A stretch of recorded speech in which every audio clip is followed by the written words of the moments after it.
ये उत्तर प्रदेश के किसी गांव की कहानी है जहां किसी लड़की का पैदा होना किसी अभिशाप से कम नहीं है। कहानी दिखलाती है कि जब इस गांव में एक खूबसूरत लड़की ब्याह कराती है तो गांव के मर्द किसी गिद्ध की तरह उस पर नजर गड़ाए बैठे रहते हैं, जैसे उनके लिए वो केवल मांस का नंगा लोथड़ा हो। कैसे गांव के कुछ रसूखदार लोग उसके साथ सोने की हर जुगत भिड़ाते हैं। इसके लिए वे किसी भी नैतिकता की बखियां उधेड़ सकते हैं। देश के कोने में एक छोटा सा गांव है। इस गांव में ज्यादातर लोग चौधरी अजमेर सिंह के ईंट भट्टे में मजदूरी का काम किया करते हैं। इसी भट्टे में एक आदमी धनुआ भी काम करता है। 45 साल का है और घर में अकेला रहता है। फिलहाल शादी करने का उसका कोई इरादा नहीं है, पर गांव के पुजारी ने उसके लिए एक लड़की ढूंढ निकाली। इस लड़की का नाम भौरी है। लगभग 21-22 साल की है। लोगों का कहना है कि वो बड़ी ही मनहूस है। आज तक 3 बार उसकी शादी तय हो चुकी है। धनुआ की शादी में आए 5 लोग कुछ खास हैं। एक चौधरी अजमेर सिंह है जो गांव का अकेला रोजगार दाता है। इस भट्टे का मैनेजर सोरेन भी अपने आप में खास है। हालांकि वो मजदूरों में से ही एक है, लेकिन अब चौधरी का खास लठैत है, गुंडाई करता है और मजदूरों का शोषण करने में सबसे आगे है। एक आस्तीन का सांप गांव का पंडित भी है जो धर्म के नाम पर कई घिनौने कांड किया करता है। उसका हर कर्म कांड जैसे ग्रामीणों के शोषण के लिए ही बने हो। अगर वो लोगों से पैसे ना ठग सका तो महिलाओं की आबरू ठग लेता है। गांव में दुकान चलाने वाला लाला भी दूध का धुला नहीं है। वो उधार तो देता है, पर इसकी वसूली के लिए महिलाओं का शरीर नोचने से भी नहीं झिझकता है। लेकिन इन सब में सबसे बढ़कर और दुष्ट गांव का डॉक्टर है। ऐसे डॉक्टर तो भगवान का रूप हरगिज नहीं हो सकते हैं। धनुआ की शादी में चौधरी के 2 छोटे भाई दया और गोपाल भी आए हैं, जो पंडित और अपने बड़े भाई को कोस रहे हैं कि उन्होंने धनुआ की शादी एक जवान और खूबसूरत लड़की से करा दी, पर उनका तो उसे ख्याल ही नहीं है। धनुआ की पतलून में तो कोई हरकत भी नहीं होती है। वो इतनी सुंदर लड़की का क्या करेगा। चौधरी के भाई गांव के छठे हुए बदमाश हैं। गांव में कोई भी ऐसी लड़की नहीं है जिस पर उन्होंने बुरी नजर ना डाली हो। शादी के दिन जब लोग दावत में व्यस्त थे, रात होते ही उन्होंने गांव की एक मानसिक रूप से विक्षिप्त लड़की बसंती को जंगल में ले जाकर उसका रेप कर दिया, और इस डर से कि वो इस बारे में किसी को ना बतला दे, उन्होंने उसे मारकर नदी में फेंक दिया। उन्हें लगा था कि वे हमेशा की तरह बच जाएंगे, लेकिन इस बार बात रेप के साथ मर्डर की भी थी। गांव वालों का मुंह बंद करना मुश्किल था। ऊपर से इंस्पेक्टर की भी चौधरी से नहीं बनती थी। उससे उसकी पुरानी रंजिश मालूम पड़ती है। अगले दिन जब चौधरी ने अपने दोनों भाइयों के कुकृत के पश्चाताप के लिए उन्हें मंदिर ले गया, थाने के इंस्पेक्टर ने उन्हें मंदिर में ही धर दबोचा, और जब चौधरी ने अकड़ दिखलाई तो उसने दोनों भाइयों के सामने ही जोर का झापड़ चौधरी के गालों पर धर दिया। इसके बाद इंस्पेक्टर ने यह साफ साफ कह दिया कि अगर चौधरी तुम्हारी औकात है तो अपने भाइयों की जमानत करा के दिखाए। हालांकि तब इंस्पेक्टर के पास उनके खिलाफ कोई सबूत नहीं थे, लेकिन उसे पता था कि डीएनए की जांच में सब कुछ साफ हो जाएगा। बाद में इंस्पेक्टर ने उन दोनों को थाने में इतना कूटा कि दोनों ने सारी कहानी बक डाली। तब चौधरी ने शहर के वकील से जमानत के लिए सलाह ली, तो वकील ने उसे बतलाया कि इंस्पेक्टर ने उनके भाइयों पर ऐसी ऐसी धाराएं लगाई हैं कि जमानत कराना भी मुश्किल है। लेकिन एक काम किया जा सकता है, जज से सेटिंग करके कुछ उपाय निकाला जा सकता है, पर इसमें ज्यादा पैसे लगेंगे। चौधरी के पास फिलहाल पैसे नहीं थे, पर उसे पंडित ने एक आइडिया दिया कि क्यों ना वो भट्टे के मजदूरों की मजदूरी में से पैसे काट लें। पैसे का जुगाड़ आसानी से हो जाएगा। तब भट्टे में करीब 300 मजदूर काम किया करते थे। अगर सारे मजदूरों की आधी मजदूरी काट ली जाए तो जज को रिश्वत देने के पैसे पूरे हो जाएंगे। गांव के मजदूर मजबूरी में काम छोड़ भी नहीं सकते हैं, क्योंकि यहाँ काम करने के लिए कोई दूसरा भट्टा है भी नहीं। और अगर कोई मजदूर विरोध करे तो फिर सोरेन किस बात के लिए है, उसकी गुंडाई कब काम आएगी। मजदूरी आधी होने से सारे मजदूरों का जीना हराम हो गया है। इसमें धनुआ भी एक है। विरोध करने पर उसे उल्टी सीधी बातें सुननी पड़ती है। सोरेन उसे ज्यादा पैसे के लिए अपनी नई नवेली पत्नी को उसके पास भेजने की बात करता है। दूसरी तरफ लाला है जो उधार में सामान देने के बदले पूरी का फायदा उठाना चाहता है, और जब वो चौधरी से मजदूरी के बकाए पैसे मांगता है तो उसे उसकी अश्लील गालियां सुननी पड़ती है। मजदूरी आधी होने से सच में मजदूरों की हालत बड़ी ही खराब है। धनुआ ही अकेला नहीं है। धनुआ के साथ मजदूरी करने वाले एक मजदूर बुधवा का बेटा बीमार है। दवा खरीदने तक के पैसे उनके पास नहीं है। ऐसे में बुधवा की पत्नी मालती को अपने बेटे के इलाज खातिर डॉक्टर के साथ सोकर दवा का बिल भरना पड़ता है। इस बारे में जब भौरी धनुआ को बतलाती है तब वो कहता है कि यही गरीब की किस्मत है, मजबूरी में ऐसा काम करना ही पड़ता है, इसमें उसकी कोई गलती नहीं है। अगले दिन जब धनुआ चौधरी से अपनी बकाया मजदूरी मांगने फिर जाता है तो चौधरी कहता है कि वो अपनी पत्नी को उसके पास भेज दे, उसे मजदूरी यूं मिल जाएगी। तब धनुआ भी पलटकर उससे कहता है कि वो अपनी 7 दिन की मजदूरी छोड़ने के लिए तैयार है, क्यों ना वो अपनी पत्नी को उसके पास भेज दे। इस बात से चौधरी इतना बौखला जाता है कि सोरेन और अपने लठैतों से उसे बुरी तरह पिटवाता है। हालांकि पिटाई से धनुआ की जान तो नहीं गई, लेकिन उसकी हालत खराब है। डॉक्टर ने उसकी मरहम पट्टी कर दी, लेकिन जांच के नाम पर बड़ा बिल थमा दिया। उसे उम्मीद है कि वो मालती की तरह भौरी का भी फायदा उठा सकता है, पर यहाँ उसकी दाल नहीं गलती है। भौरी ने घर में पड़े अनाज को बेचकर उसका सारा पैसा चुका दिया।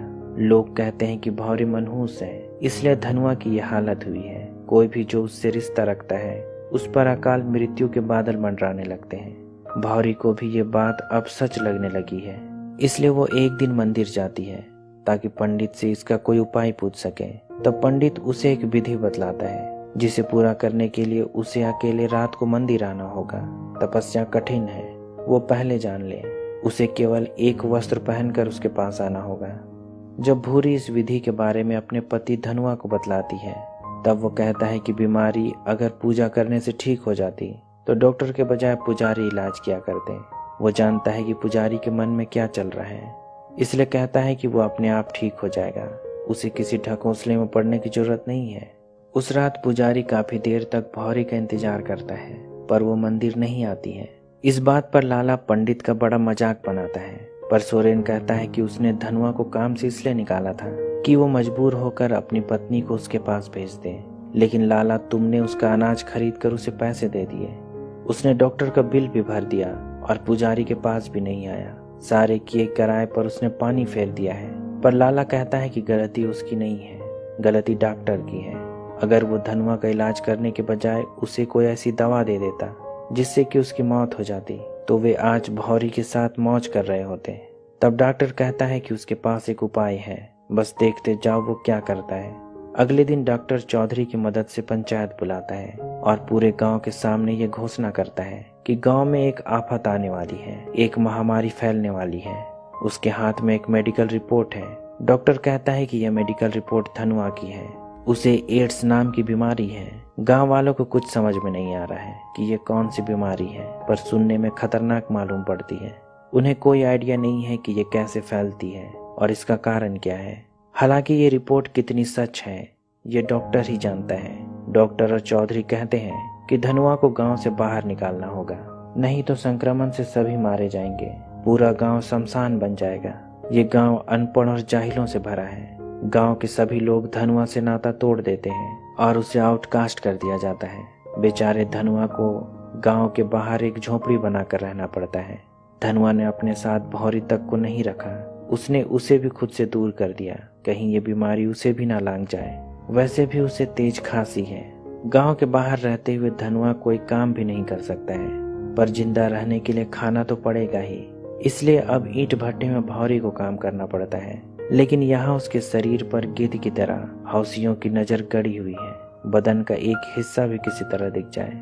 एक दिन मुंबई से एक लड़का मजदूरों पर डॉक्यूमेंट्री शूट करने आता है। वो गांव के मजदूरों की स्थिति पर एक डॉक्यूमेंट्री बना रहा है। गांव की एक महिला उस लड़के के लिए खाना बनाने और उसके घर की साफ सफाई का काम भौरी को दिला देती है, क्योंकि गांव के गिद्धों की वजह से उसका भट्टे में काम करना मुश्किल हो चुका था। मुंबई से आया लड़का जवान था और उसकी देखरेख करते करते भूरी के मन में उसके लिए चाहत बढ़ चली थी। जब उस लड़के की शूटिंग पूरी हो जाती है, जाने से पहले तेज बारिश हो रही है। उसे उसके घर तक छोड़ने के क्रम में वे दोनों भाग जाते हैं और रास्ते में ही एक दूसरे से प्यार करते हैं। उन्हें लगा था कि रात के अंधेरे में उन्हें प्यार करते किसी ने नहीं देखा होगा, लेकिन भट्टे के मैनेजर सोरेन का एक लड़का उन्हें एक दूसरे के साथ लिपटते हुए देख लेता है। उसी रात वो इस बारे में गांव के उन 5 दुष्टों को बतला देता है। 5 इस बात से इतने बौखलाए हुए हैं कि भौरी ने उनके बजाय उस शहरी लौंडे को चुन लिया। इसलिए अगले दिन वे पूरे गांव के सामने उस लड़के की बुरी तरह पिटाई करवाते हैं और गांव की नाक कटवाने के आरोप में भौरी पर पंचायत बैठाते हैं। इस पूरे तमाशे के बाद तो धनुआ ने भी भौरी से रिश्ता तोड़ लिया, क्योंकि उसने उसे धोखा दिया है, उसने अडल्टरी की है। अब इस गांव में भौरी का जीना मुश्किल हो गया है। ना तो उसके पास कोई काम है और ना ही अपने पति धनुआ का सहारा। वो पूरे गांव में अकेली अबला है। कुछ दिनों तक गांव में अकेले कष्ट झेलने के बाद वो तय करती है कि अब वो वही करेगी जो गांव के लोग उससे चाहते हैं। उसने चौधरी और उसके सारे चमचों को ये संदेश भिजवा दिया कि वो उनके साथ सोने के लिए तैयार है, पर इसके लिए वो दूसरी लड़कियों के मुकाबले 7 गुने अधिक रकम लेगी। ऊंची कीमत सुनकर शुरू में तो उन 5 में से कोई भी उसके पास ना जाने का दिखावा करता है, लेकिन उसी रात 5 एक के बाद एक भौरी के घर पहुंच जाते हैं। लेकिन आज केवल उनमें से एक ही भौरी के इस नए बिजनेस का उद्घाटन कर सकता है। जो सबसे ऊंची कीमत लगाएगा वही फीता काटेगा। यहाँ सबसे ज्यादा पैसे केवल लाला लेकर आया है, यानी भौरी के साथ पहली रात लाला के नाम होगी। उस रात वो भौरी के साथ खूब मौज करता है। गांव में सभी भौरी के दीवाने थे, इसलिए जब लोगों को पता चला कि भौरी ने प्रोस्टिट्यूशन शुरू कर दिया है, वे 7 गुना अधिक पैसे में भी उसके साथ सोने के लिए जुगत भिड़ाने लगे। डॉक्टर से लेकर पुजारी और पुजारी से लेकर मजदूरों तक ने भी भौरी का स्वाद अच्छे से चख लिया। गांव का हर मर्द जो अपनी घरवाली के सिवाय किसी और औरत के पास भी जाता है, सब ने मौका मिलते ही भौरी का भोग लगा लिया। अब सब कुछ नॉर्मल सी बात हो गई है, लेकिन धनुआ सब जानते हुए भी गांव के बाहर रहने को मजबूर था। भौरी ने अपनी इज्जत बेच दी। इधर वकील ने चौधरी को कहा था कि वो पैसे का बंदोबस्त समय से कर ले, वो जज से सेटलमेंट करा देगा। लेकिन पैसे देने के बाद जब ये लग ही रहा था कि उसके भाइयों की जमानत हो जाएगी, जज का तबादला हो गया और उसके पैसे डूब गए। तब वकील कहता है कि उसके पास अब भी एक उपाय बचा है, वो बसंती की दादी से सेटलमेंट करा के केस वापस करा सकता है। पर जब चौधरी उसकी दादी के पास जाता है, तब वो बतलाती है कि जिस लड़की का उसके भाइयों ने रेप करके हत्या कर दी, वो उसकी खुद की औलाद थी। बसंती चौधरी की बेटी थी। बुढ़िया की बहू जब जिंदा थी, उसके साथ चौधरी के अवैध संबंध थे, उसी से वो गर्भवती हुई थी। जब चौधरी को ये बात पता चलती है कि बसंती उसकी खुद की बेटी थी, वो अंदर से जैसे मर जाता है। उसने एक संतान की आस में जवानी निकाल दी थी। बसंती भले ही दिमागी तौर पर बीमार थी, पर आखिरकार उसकी ही बेटी थी। इस सच्चाई के बाद वो बड़ा ही गुमसुम रहने लगा था। वो किसी से कुछ भी बात नहीं करता, हर वक्त कुछ न कुछ सोचता रहता। एक दिन दिमागी तनाव से उसकी मौत हो गई। किसी को ये बात समझ में नहीं आई कि चौधरी को अचानक क्या हो गया था, लेकिन उसके मरने के बाद भी गांव में वही सब बदस्तूर जारी है जो चौधरी ने अपने जीते जी पीछे छोड़ा था। डॉक्टर की बेटी कुछ दिनों से बीमार है। अलग अलग तरह की दवाई ट्राई करने के बाद भी उसकी बीमारी बढ़ती ही जा रही है। हमेशा बुखार रहता है। जब वो उसका ब्लड सैंपल शहर भेजता है तो उसे एक बुरी खबर मिलती है, उसकी बेटी को एड्स है। ऐसा कैसे हो सकता है? वो अपनी बेटी को मारता पीटता है और पूछता है कि उसने किसके साथ मुंह काला किया है। तब वो बतलाती है कि क्लिनिक में उसके असिस्टेंट मन्नू से उसका अफेयर था। जब डॉक्टर असिस्टेंट की कुटाई करता है कि वो और किस किस के साथ सोता आया है, तब वो बतलाता है कि वो भौरी के पास जाया करता था, यानी उसे ये बीमारी भौरी से मिली है। मन्नू के मुंह से भौरी का नाम सुनते ही डॉक्टर के चेहरे से रंगत उड़ जाती है, क्योंकि उसने भी भौरी के साथ कई बार मौज किया है। इसका मतलब है कि गांव के दूसरे मर्द भी लाला, पंडित, सोरेन और हर वो आदमी जो भौरी के साथ सो चुका है, इस बीमारी की चपेट में है। डॉक्टर जानता है कि एड्स का इलाज नहीं हो सकता है। कुछ समय बाद वो भी बीमार पड़ेगा और उसकी भी मौत हो जाएगी। जैसे जैसे समय बीत रहा है, गांव में अचानक मौतों की संख्या बढ़ती जा रही है। जब मीडिया में यह बात आती है कि गांव में कोई महामारी फैली है, सबों के खून की जांच की जाती है। 600 की आबादी में 150 लोगों को एड्स हो चुका है। इसमें औरत और मर्द सभी शामिल हैं। जब गांव वालों को पता चलता है कि उन्हें एड्स है, जो शर्तिया तौर पर जान ले लेती है, वे इसके लिए धनुआ को दोषी मानते हैं, क्योंकि डॉक्टर ने पहली बार इस बीमारी का नाम तब लिया था जब कुछ साल पहले धनुआ बीमार पड़ा था। जब गांव वाले मारते पीटते धनुआ को वापस गांव में लाते हैं और उसका खून जांच किया जाता है, पता चलता है कि उसे ये बीमारी है ही नहीं। वो रिपोर्ट फर्जी थी जो उस समय डॉक्टर ने पंचायत के सामने दिखाई थी। असल में भौरी को ये बीमारी धनुआ से नहीं बल्कि उस लड़के से हुई थी जो बम्बई से डॉक्यूमेंट्री शूट करने आया था।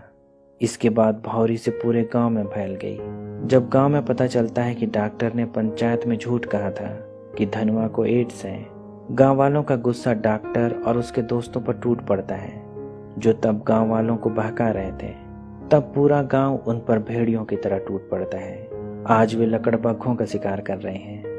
पुलिस ने भी गांव वालों को छूट दे दी है। उन्होंने मार मार कर डॉक्टर, लाला, पंडित और सोरेन की हत्या कर दी। लेकिन दूसरी तरफ जब धनुआ को पता चलता है कि भौरी भी बीमार है, वो उसे देखने उसके पास जाता है, लेकिन तब तक उसकी भी मौत हो चुकी है। वो भौरी से नाराज तो था, पर अब उसे पूरे सम्मान और प्यार के साथ अंतिम विदाई देता है। ये पूरी कहानी कर्मा के बारे में है। इससे कोई कभी नहीं बच पाया। जो जैसा बोता है वैसा ही काटता है। भले थोड़े समय के लिए लगता है कि दुष्ट जीत रहा है, पर उसका भी अंत होता है। वो भी बुरी मौत मरता है। इसी सीख के साथ ये कहानी खत्म हो जाती है। उम्मीद करता हूँ कि आपको मेरा काम पसंद आया होगा। अगर ऐसा है तो वीडियो को लाइक, शेयर और चैनल को सब्सक्राइब कर दें। अभी तक बने रहने के लिए शुक्रिया।